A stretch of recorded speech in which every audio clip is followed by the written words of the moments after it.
Yes ma'am. Okay.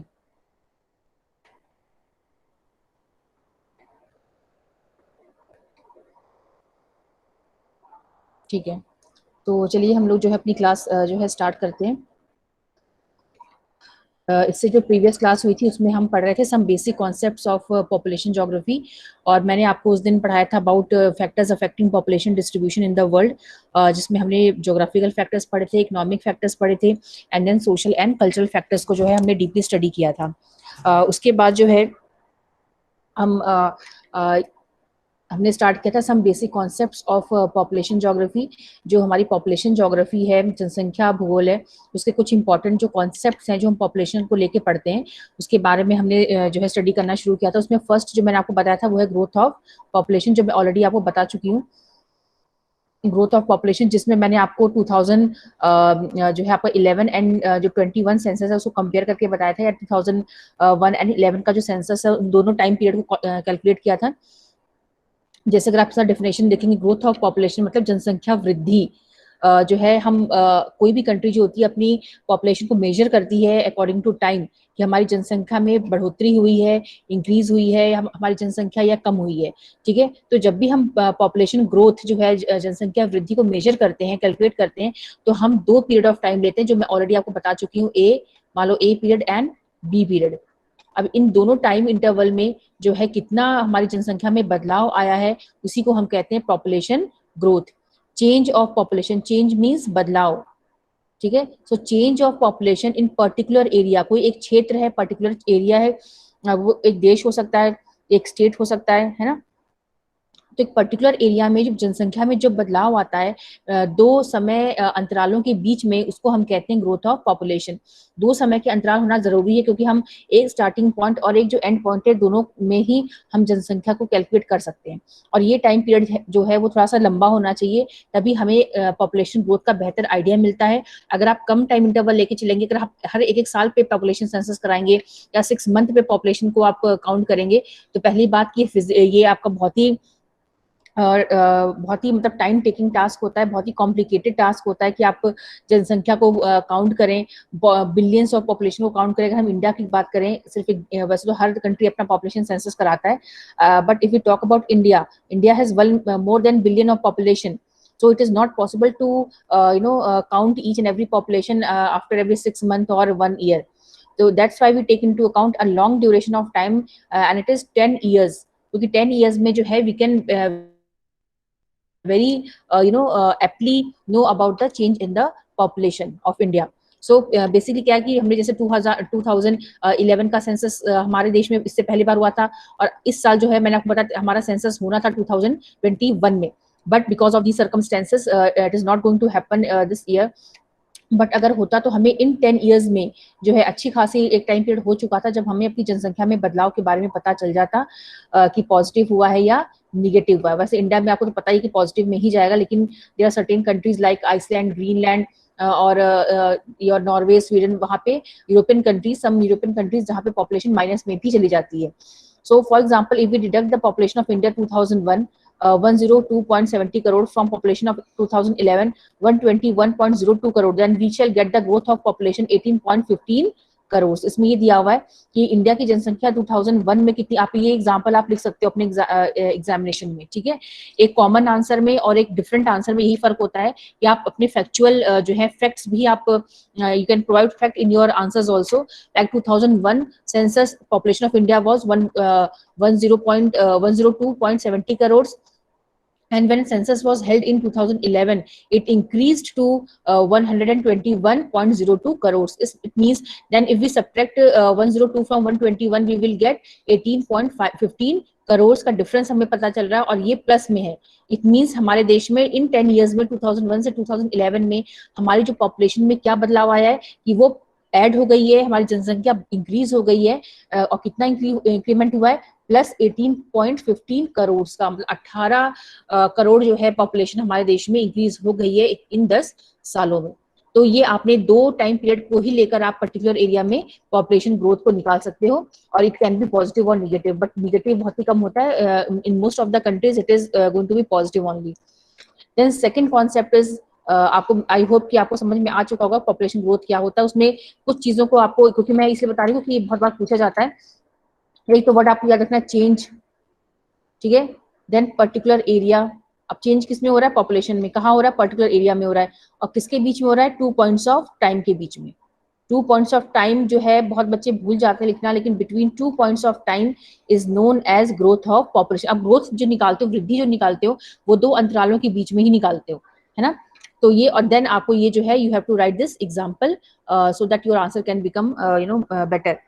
Then second is growth rate of population. So जो हमने growth of population निकाला, when we convert it into percentage form, it becomes growth rate of population. So इसको हम, this is change of population expressed in percentage, ठीक है। For example आपसे कहा गया कि भाई आपका जो इंडिया की जनसंख्या है 18.15 करोड़ जो है इंक्रीज हो रही है, हो चुकी है, मतलब 10 ईयर्स में हो गई थी। तो अब ये किस रेट पर हुई है?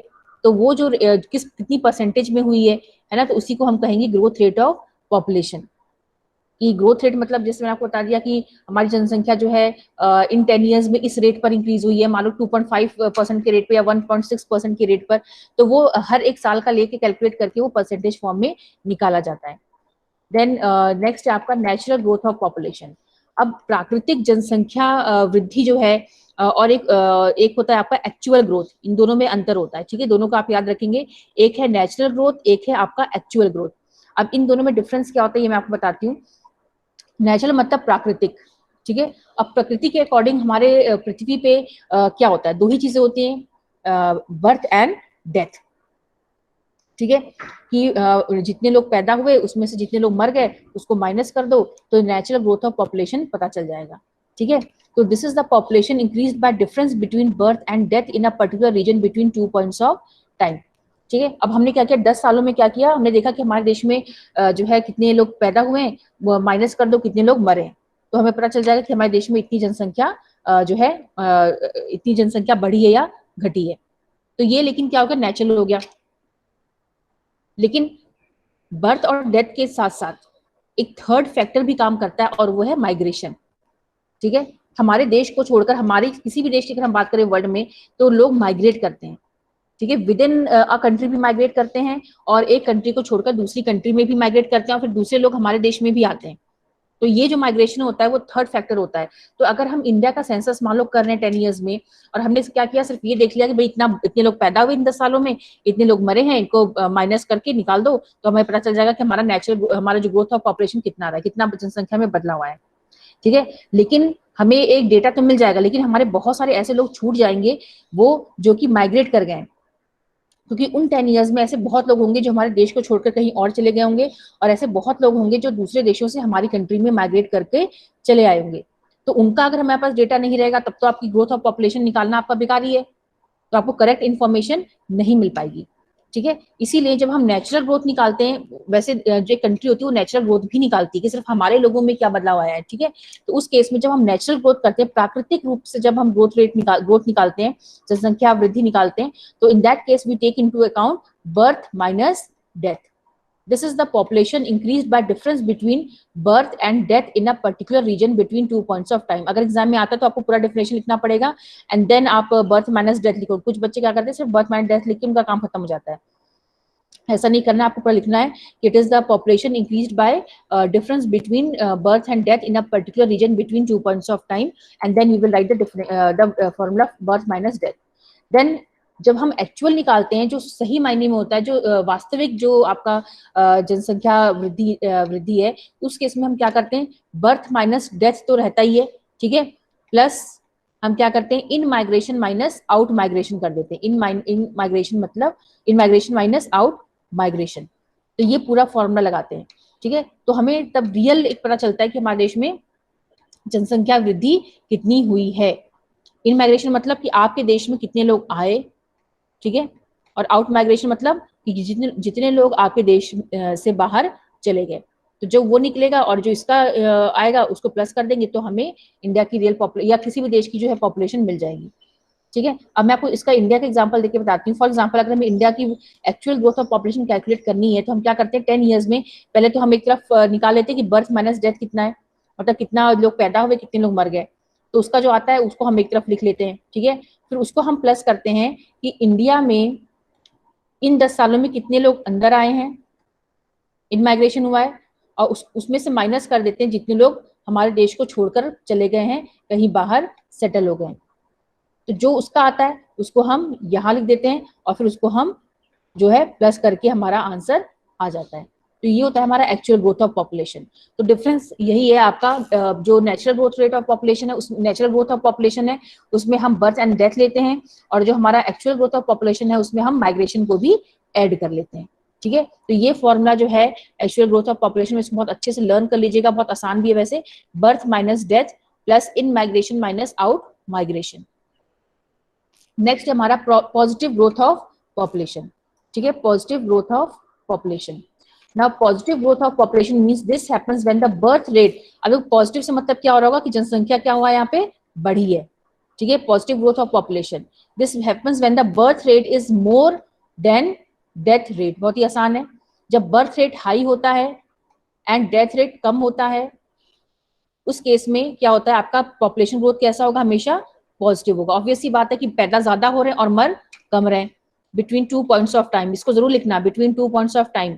और when people from other countries migrate permanently to a region. अब ये देखो ध्यान रखना, ये एग्जाम्पल एग्जाम में आ सकता है, आपसे पूछा जा सकता है कि पॉजिटिव ग्रोथ ऑफ पॉपुलेशन क्या है और इसके दो कारण क्या हो सकते हैं। ठीक है, तो पॉजिटिव ग्रोथ ऑफ पॉपुलेशन का बेसिकली मतलब क्या होता है कि when population increases in a particular area between 2 points of time. ठीक है, अब ये पॉजिटिव ग्रोथ ऑफ पॉपुलेशन मतलब जनसंख्या ज्यादा है, बढ़ गई मतलब, और बढ़ी क्यों, because birth rate is more than death rate. Obviously बात है, मर कम रहे हैं और जो बर्थ हो रहा है वो ज्यादा हो रहा है, तो birth rate is more than death rate उस केस में होता है। और दूसरा केस क्या होता है कि जब आपके देश में बहुत सारे आसपास के लोग इंडिया जो है आपके देश में माइग्रेट करके रहने के लिए आ गए परमानेंटली। अब मैं आपको एग्जांपल देती हूँ, जब इंडिया में आप वैसे सेकंड बुक में पढ़ोगे, इंडिया में जो है एक तो हमारे देश में बर्थ रेट बहुत ज्यादा है, इंडिया की पॉपुलेशन आपको पता है ना बहुत हाई है, सेकंड आफ्टर चाइना। तो उसके दो रीजन है, एक तो हमारे देश में बर्थ रेट काफी ज्यादा है और डेथ रेट उतनी ही कम है, क्योंकि मेडिकल फील्ड में काफी तरक्की हो चुकी है, साइंस एंड टेक्नोलॉजी इतना डेवलप कर गया है कि अब जो है बीमारियों से और कई जो है हमारे मेडिसिन डेवलप हो चुकी है, तो डेथ रेट ऑब्वियसली बात है, खान पान सुधर गया है, तो अब जो मृत्यु दर है वो काफी कम हो चुकी है, लोग मरते कम है अब, लेकिन बर्थ रेट काफी हाई है।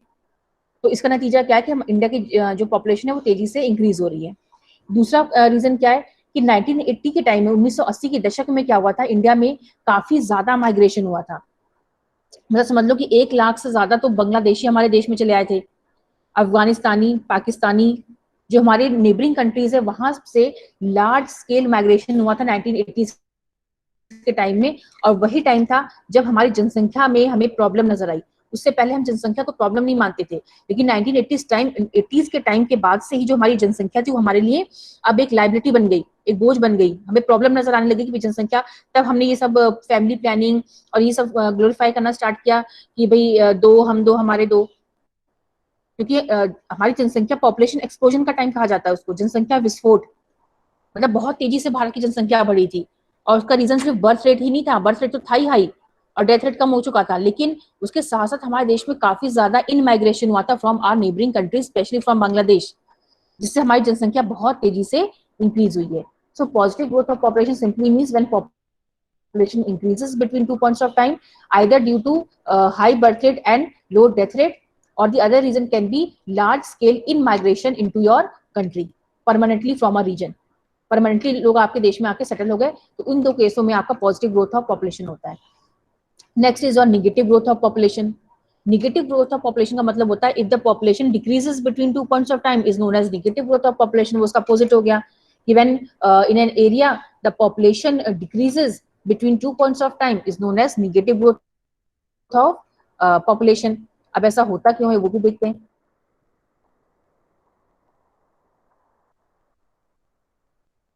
It occurs when the birth rate falls below the death rate और people migrate। इसका भी सेम वही होगा कि जब बर्थ रेट जो होता है वो बहुत तेजी से नीचे आ जाता है, ठीक है, बर्थ रेट डिक्लाइंस, बहुत तेजी से नीचे आता है, और वो डेथ रेट के भी नीचे चला जाता है। मतलब रेयर कंडीशंस होती हैं, ठीक है, मान लो ऐसा तब हो सकता है जब भी आपके देश में बहुत बड़ी महामारी फैल गई हो, जैसे आज के टाइम में ऐसा हो रखा है कि जैसे आप दिख ही रहे हो, ठीक है ना। तो मान लो ऐसा हो गया कि भाई ऐसी कोई बीमारी फैल गई आपके देश में या कुछ ऐसी प्रॉब्लमेटिक सिचुएशन आ गई कि बर्थ रेट बहुत तेजी से घट गया और डेथ रेट के नीचे चला गया, उस केस में पॉपुलेशन निगेटिव हो जाएगी। या फिर आपका देश छोड़कर लोग दूसरे कंट्रीज में माइग्रेट कर गए, ठीक है। तो इन दो केसेस में आपका निगेटिव ग्रोथ हो, जो आपका पॉजिटिव में आपने पढ़ा है वही आपको निगेटिव में लिखना है, लेकिन वो उल्टा लिखना है। उसमें बर्थ रेट हाई था और डेथ कम था, इसमें बर्थ रेट जो है आपका रेट से भी नीचे चला गया है, ठीक है। And people migrate to other countries, या तो लोग जो है उस देश को छोड़कर कहीं और चले जा रहे हैं, तभी तो निगेटिव होगा ना। अब फॉर एग्जाम्पल मैं इसका आपको एग्जाम्पल देती हूँ, आप जो उदाहरण अपने उसमें लिख सकते हो। एग्जाम्पल नॉर्वे या स्वीडन, यूरोपियन कंट्रीज, कई ऐसी यूरोपियन कंट्रीज हैं जहां पे पॉपुलेशन निगेटिव में चली जाती है, growth of population is negative, ठीक है। अब इसका रीजन क्या है, क्योंकि नॉर्वे है, स्वीडन है या आइसलैंड है, ये ऐसे देश है जहाँ पे मतलब ये ऑलरेडी रिच तो हैं, बट यहाँ के जो मेल्स हैं स्पेशली वो अपनी देश को छोड़कर यूरोप के और कंट्रीज में शिफ्ट हो जाते हैं नौकरी के लिए, जॉब के लिए, ठीक है। तो इससे क्या होता है कि वहां पे मेल की पॉपुलेशन कम होती जा रही है, जिससे कि वहां की जो मतलब कि वो एरिया छोड़ के लोग जा रहे हैं। जिससे क्या होता है वहां पे क्योंकि अब इन देशों से भी आप जानते हो यूरोप के और देश जो है और ज्यादा मतलब डेवलप हैं, चाहे फ्रांस हो, चाहे जर्मनी हो, चाहे इंग्लैंड हो, तो लोग वहां पे ज्यादा अट्रैक्शन फील करते हैं और वहां पे चले जाते हैं, जिससे कि इनके खुद के देशों में जो और वहां पे क्लाइमेटिक कांस्टेंट भी है, तो लोग वहां से दूसरे देशों में माइग्रेट कर जाते हैं, इसलिए वहां पे निगेटिव पॉपुलेशन ग्रोथ जो है वो क्रिएट हो जाती है। ये आपको समझ में आया जो मैंने अभी आपको जितने भी कॉन्सेप्ट्स समझाए हैं पॉपुलेशन इसके? Yes ma'am. बच्चों आपको मेरी आवाज आ रही है? आप लोग की आवाज मुझे पता नहीं क्यों कम आ रही है। ठीक है, चलिए फिर आगे मैं देखती हूँ। नेक्स्ट है आपका कंपोनेंट्स ऑफ पॉपुलेशन चेंज, ठीक है।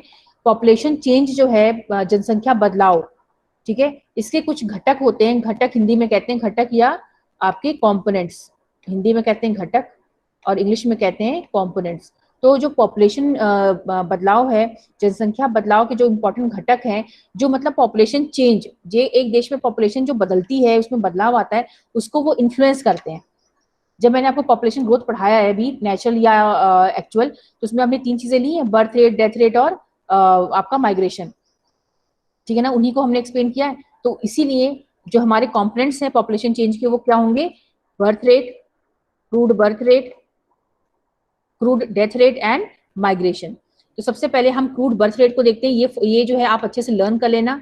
क्रूड बर्थ रेट CBR, ये 1 नंबर में भी आ सकता है, आपसे पूछा जा सकता है, और 3 नंबर में भी आ सकता है, तो इसको 1 नंबर के हिसाब से भी अच्छे से प्रिपेयर करें। CBR, crude birth rate, is expressed as number of live birth in a year per 1000 of population. प्रति 1000 व्यक्तियों के कंपैरिजन में जो एक साल में बर्थ होता है उसको हम कहते हैं क्रूड बर्थ रेट, ठीक है। तो ये आपको लर्न करना है डेफिनेशन अच्छे से, और उसका फॉर्मूला क्या है, BI/P इंटू 1000। और इस फॉर्मूले को आप जो है एक्सप्लेन करोगे, CBR मतलब क्रूड बर्थ रेट, BI मतलब लाइव बर्थ, जो लाइव बर्थ होता है उसको ड्यूरिंग द ईयर उसको हम BI के नाम से जानते हैं। 1000 तो आप जानते ही हो, 1000 मतलब प्रति 1000 जो व्यक्ति हैं भारत में या फिर वर्ल्ड में।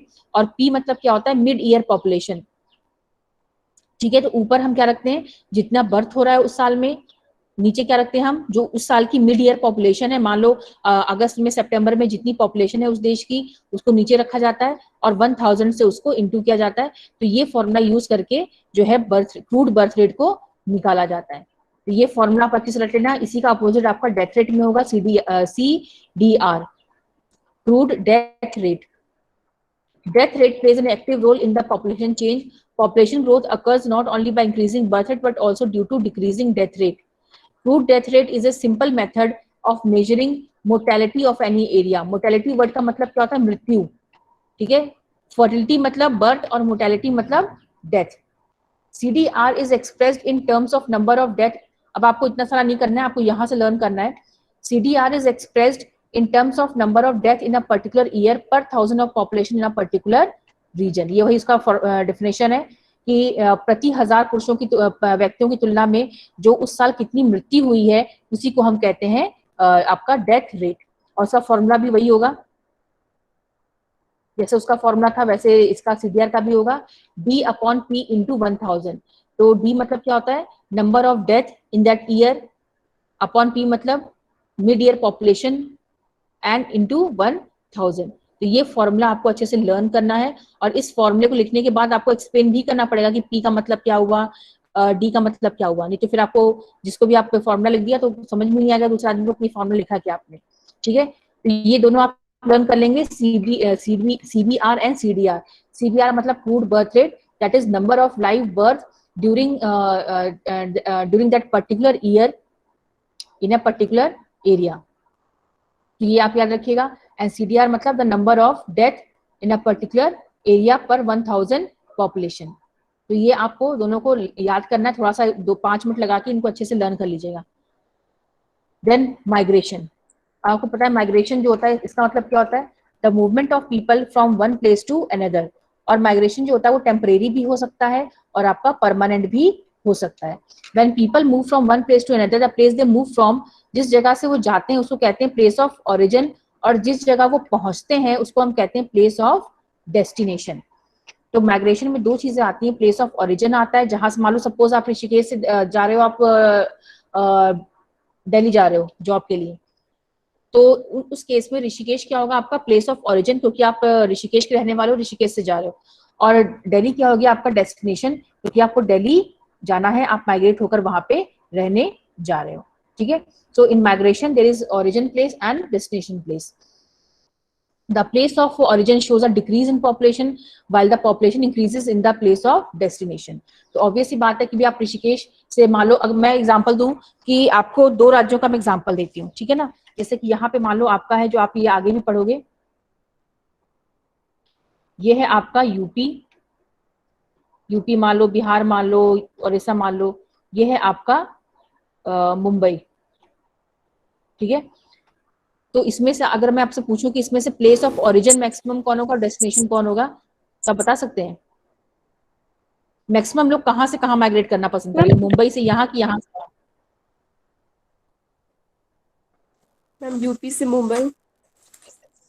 यस, मैक्सिमम जो माइग्रेशन होता है इंडिया में वो यूपी, बिहार और उड़ीसा से ही होता है, because of poverty and in search of better opportunities. So people जो यूपी के लोग हैं वो कहाँ माइग्रेट कर जाते हैं, मुंबई, महाराष्ट्र। ठीक है, तो इस केस में यूपी क्या हो गया आपका ओरिजिन प्लेस एंड मुंबई क्या हो गया डेस्टिनेशन प्लेस।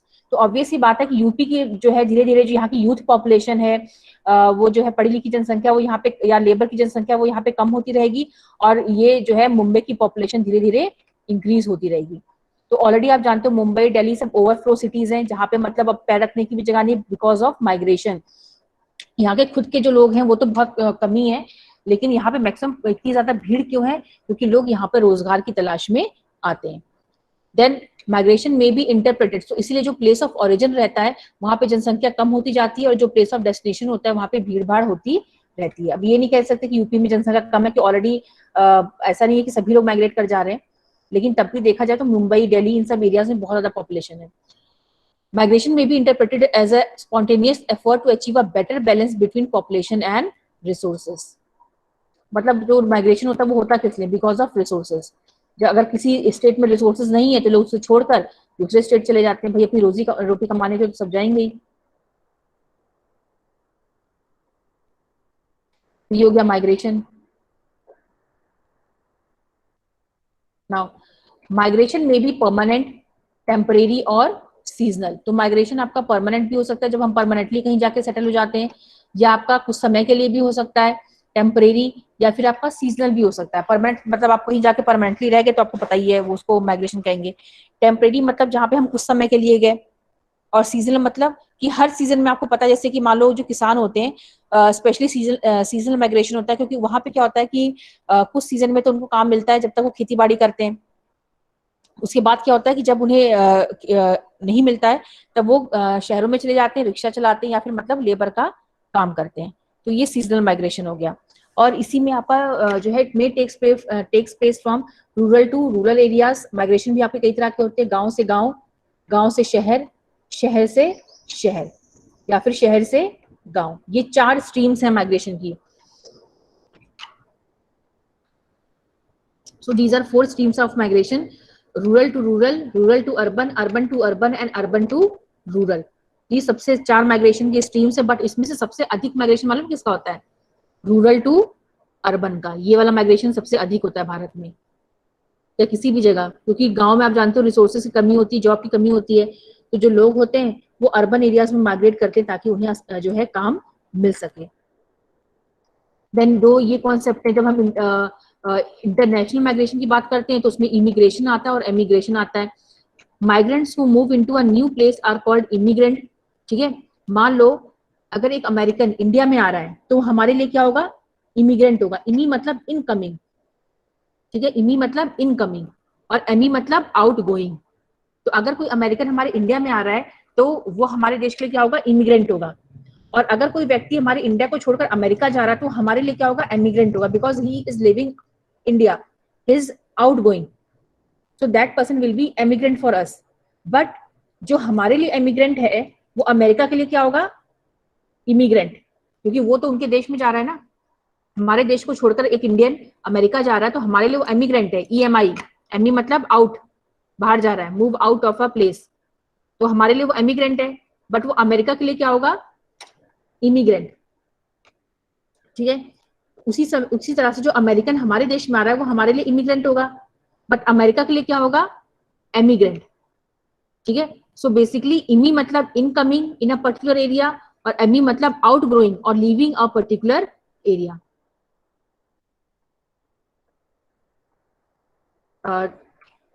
तो आज मैंने जो इतना पढ़ा दिया है, अब मैं इतना नहीं पढ़ाऊंगी, थोड़ा सा भी मेरे को तबीयत ठीक नहीं लग रही इतनी, तो इतना मैंने पढ़ा दिया। आप इसको बेटा इसको थोड़ा सा रिवाइज कर लेना, ठीक है, और अगर कोई प्रॉब्लम होती है तो आप मुझसे पूछ सकते हैं। ठीक है, तो मैं इसका जो वीडियो है वो भी आपको सेंड कर दूंगी, आप इसके नोट्स बना लीजिए। सब भी टॉपिक बहुत आसान है, मैं भी पढ़ा देती हूँ, थोड़ा सा मेरे को तबीयत ठीक नहीं लग रही है तो इसलिए मैं इसको कल कंटिन्यू करूंगी। तो आप चाहे तो इसको आगे पढ़ भी सकते हैं, क्वेश्चन पुल फैक्टर्स हैं, लेकिन आज के लिए मैं इतने पढ़ा रही हूँ। इसको अपना नोट्स बना के जो है तैयार कर लीजिएगा और तब तक आप मुझे अपनी अटेंडेंस दे दीजिए।